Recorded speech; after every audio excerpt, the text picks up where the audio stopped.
Okay, this video is for you if you live abroad, travel abroad frequently, and are sort of new to this being abroad game, right? So, I've spent a significant chunk of my life living in three different countries, in three different continents. I travel frequently for work, increasingly spending my own money to travel when I feel like it for something interesting. And there are a lot of things you need to take care of, keep in mind um, when you travel frequently. Or when you're moving abroad for a short stint. Okay, so the first thing that comes to mind is money, right? So nowadays there are lots of options for cards. I won't go into all those details, but this is just a big picture summary. So I still always carry a little bit of cash in USD, even if it's just $100 note, because you never know when machines don't work or when you get access to them. And in some countries, they do accept dollars as currency. For example, in Cambodia, you can just use dollars even without having to change them. So um, it's always handy, always carry a little bit of cash, even in this digital age. Cards, if you're a frequent traveler, please try and get a card that does not charge you an international transaction fee. Depending on the country where you live, this can be different for different people.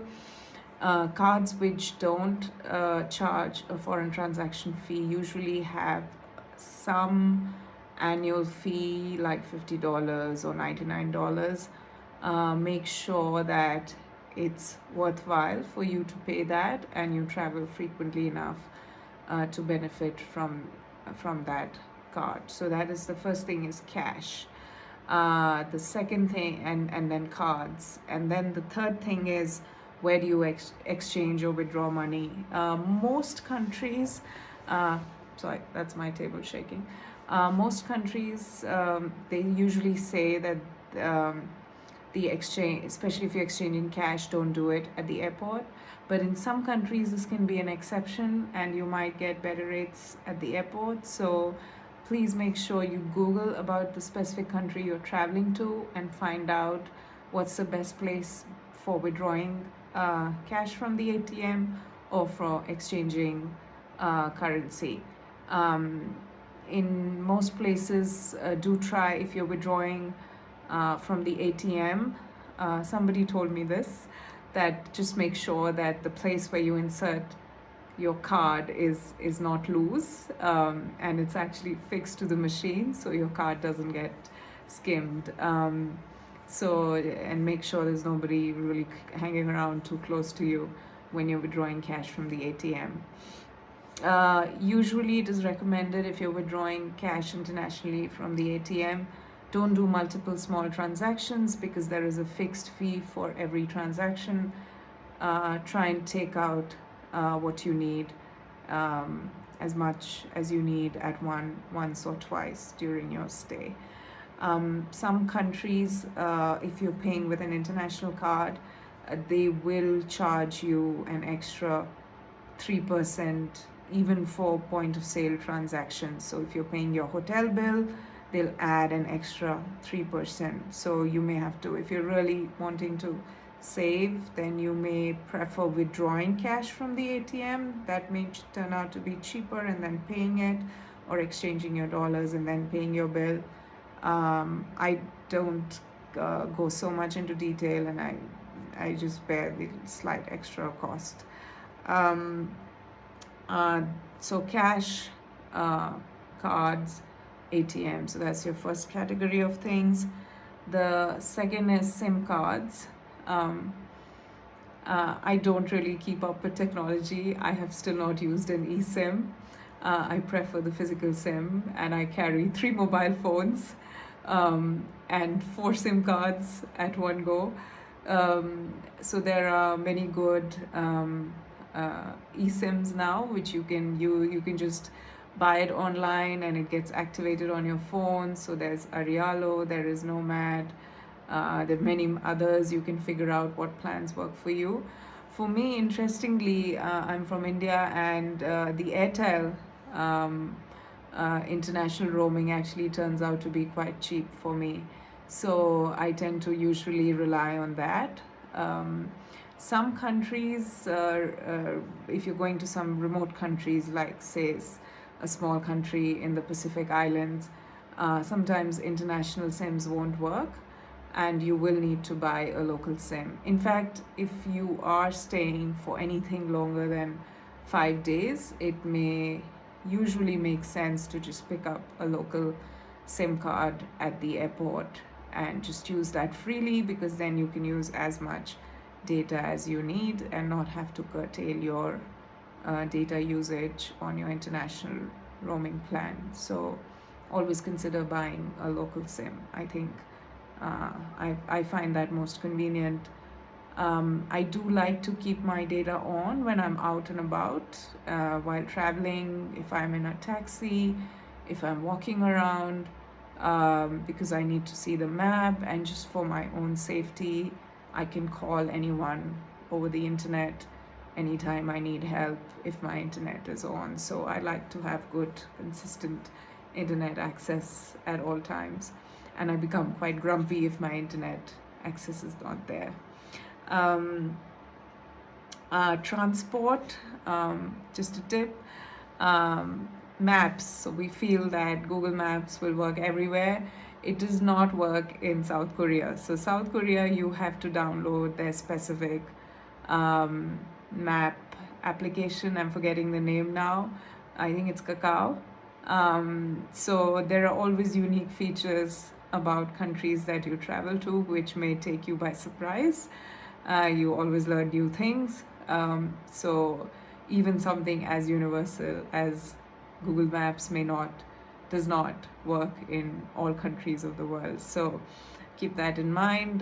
Transport, make sure you have the find out which is the cab aggregator that is common in that country. Many countries it's Uber. In East Asia, in many countries it's Grab. In Bali, there is Gojek. So different countries have different apps which are more common. Try and keep at least 2 on your phone, just in case one doesn't work. Also, countries have the scooter taxi, which is sometimes handy, especially in high traffic cities like Manila, where sometimes you don't get a taxi, so you may have to rely on the scooter taxi. So keep some apps for that also. Try and use public transport. Many airports are directly linked with the metro, and you can buy a metro card. That's always very convenient in some countries, especially in Europe and other such countries. What else? What about food? Indian food.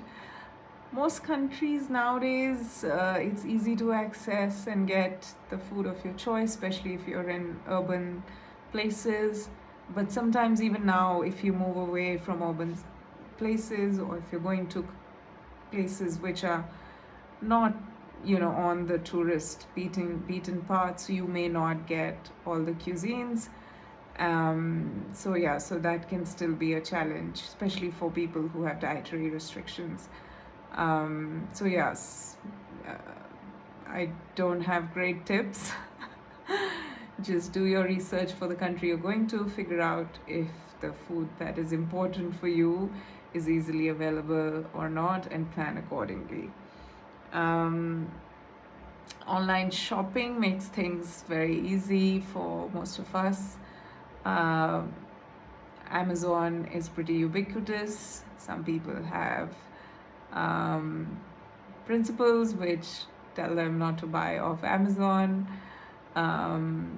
So then you may have to look for other alternatives. Some countries don't have Amazon. For example, in the Philippines, you have Lazada and Shopee, and there's no Amazon. Initially, it was irritating. The interface is very clunky, but now I'm used to it, and I get pretty much everything online, including all my Indian grocery. It's available online in the Philippines. So life is quite convenient.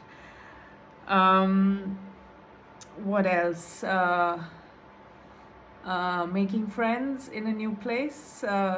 It, it is sometimes easy, sometimes challenging. There are many resources nowadays. In my early days, I started out with couch surfing. I don't know if you're familiar with it. It's a website which allows you to host strangers and allow them to stay over for free. Couch surfing was actually when the founders of Airbnb were pitching it to funders, they gave couch surfing to show a proof of concept that this is something that people would be interested in. Airbnb is paid, couchsurfing is free, but couchsurfing also has events and weekly meetups in most major cities in the world. You know, if you've just landed in a new place, you don't know anyone, you can check out where is the couchsurfing meetup, and they often have WhatsApp groups where you can connect with local people, and so it's a good way to start things. I found Internations also useful. I've been to some of their events. You can sign up on their website. There are some free events, some paid events. Another old website which is still going strong is Meetup. Yes. So Meetup lists events happening in different cities, and you can plug in your city and see if there's any meetup you'd like to attend. Internations, a lot of the events are paid, so you can decide whether you want to shell out money for that or not. Meetups are usually free, and so are couchsurfing events. Yeah, I think these are good starting points for figuring out what's happening in a place that you've just landed in. Also, once you settle in, you could also start building community of your own based on your interests and inviting other people. So yeah, so money, transport, phone, food, online shopping, networking. Yeah, I think that's broadly it. If there's anything more, I'll make another video. Do share your travel tips in the comments, anything major that I've missed. Yeah, and always carry an umbrella. And that's it from me for now. Thank you.